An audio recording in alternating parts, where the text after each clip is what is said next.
Good morning, everybody. Today I'd like to talk about how to reduce leash pulling. If you're currently working with your dog to teach them to consistently walk on a loose leash, you already know it's a bit of a long game. So what I want to do is offer you some tips today that will reduce the pulling as you're working towards that goal. So I want to look at 3 reasons why dogs pull on leash and how we can remedy each of those situations. Reason number one, and probably the most obvious, is that your dog's just overexcited. Taking a dog out the front door to go for a walk in the world is a little bit like taking your toddler through the gates at Disneyland. So my suggestion to you is that you don't take your dog out and immediately go for a walk. If you've got an enclosed backyard, take them into the backyard. If not, just put them on a long leash or a long line, and find some space outside your house, your front yard or your driveway, or just some space outside your house. And what you want to do is give them some activities, one activity or several activities that will tire them out and calm them down. So some suggestions, if your dog is very physical and likes to move, if they play fetch, you can, throw some balls or frisbees for them. If they like to tug, you can play tug. If they just want to run around for a few minutes, by themselves, let them run. If your dog is more into food, you can throw treats and have them chase them and find them in the grass. You can scatter several treats and again in a wider area, and again have them find them in the grass. Maybe you've got a dog that just likes to sniff, and sniffing is a great activity to calm your dog's brain down.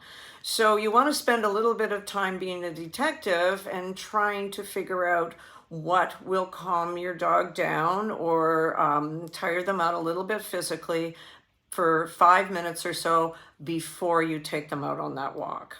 All right. Reason number 2, we need to remember that dogs process the world through their noses. And in order to do that, they have to have physical access to the scent. So the problem is that if your dog's walking on a 6-foot leash, by the time they've taken 2 or 3 steps towards that really great smelling bush, they're already pulling on the leash. Fortunately, there's a simple fix for that. You just walk them on a longer line. I've always walked my dogs on 10-foot leashes. I really like them. A lot of our clients here use 10-foot leashes, and all of them have told me that it's made a huge difference. That extra little bit of footage gives you time to follow your dog on a loose leash if they're heading towards the scent, or it gives you time to call them back before they hit the end of the line if you don't have time for them to stop and you need to move them on. So it reduces frustration in both scenarios. Reason number 3. Honestly, humans are just slower than dogs. And so it would be really simplistic for me to say everybody should just walk faster. Some of us just have dogs that are always going to be faster than us. Fortunately, there's a lot of great equipment out there these days that can help in this case. So my first go-to is always a front ring harness. And by front ring, I mean from the harness collar, the strap comes straight down vertically between their front legs, and the ring is in the middle of their chest. A front ring harness cuts down substantially on pulling. Back ring harnesses do not. In fact, back ring harnesses let dogs pull harder. So a well-fitted front ring harness is a real godsend. However, again, some of us have dogs that might be too powerful or too driven, and so the harness doesn't work effectively. But fortunately, there are a lot of really, really well-designed head halters around these days that can really help in that case.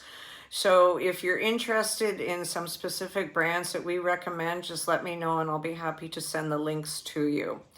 The other thing about having an anti-pull device is that it helps you, if you are indeed teaching your dog to walk on a loose leash, it helps you protect the training.